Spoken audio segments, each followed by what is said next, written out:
حیدرآباد سماجی اتحاد کی جانب سے نیوزی لینڈ میں رونما ہونے والے دلخراش واقعے کے خلاف احتجاج کیا گیا، جس کے شرکاء نے ریڈیو پاکستان تک پریس کلب تک مارچ کیا اور امریکہ اور اقوام متحدہ کے خلاف نعرے بازی کی۔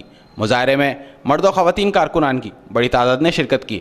اس حوالے سے چیئرمین سجاد خان نے کہا کہ اقوام متحدہ کی بے حسی یہ دیکھو کہ 50 افراد کو قتل کرنے والے مجرم کو شوٹر کہتے ہیں، دہشت گرد کا لفظ استعمال نہیں کرتے۔ خدا نہ خواستہ یہ واقعہ پاکستان کے کسی اور شہر میں ہو جاتا اور کوئی ایک بھی غیر مسلم مارا جاتا تو اس کو یہ پورے میڈیا کے اوپر اچھال دیتے اور کہتے کہ پاکستان ایک دہشت گرد ملک ہے، پر ان خبیثوں کو یہ نظر نہیں آ رہا کہ ایک مسجد کے اندر 50 نمازیوں کو شہید کر دیا جاتا ہے اور اس کو یہ شوٹر کا لقب دیتے ہیں۔ ان جاہلوں سے یہ پوچھا جائے گا کیا یہ دہشت گردی نہیں ہے؟ کھلی دہشت گردی ہے، کھلا تضاد ہے مسلمانوں کے خلاف، یہ کھلم دشمنی ہے۔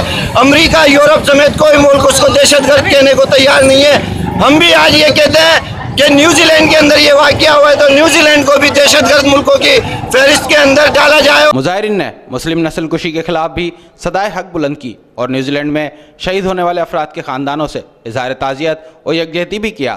کیمرامین مانی جٹ کے ساتھ علی احمد شیخ، سٹی نیوز، حیدرآباد۔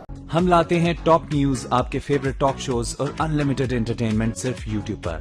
اگر آپ نے ابھی تک ہمارا چینل سبسکرائب نہیں کیا تو ابھی سبسکرائب کریں اور بیل آئیکن کو کلک کر کے ہماری لیٹسٹ ویڈیوز کے بارے میں اپڈیٹ جانیں۔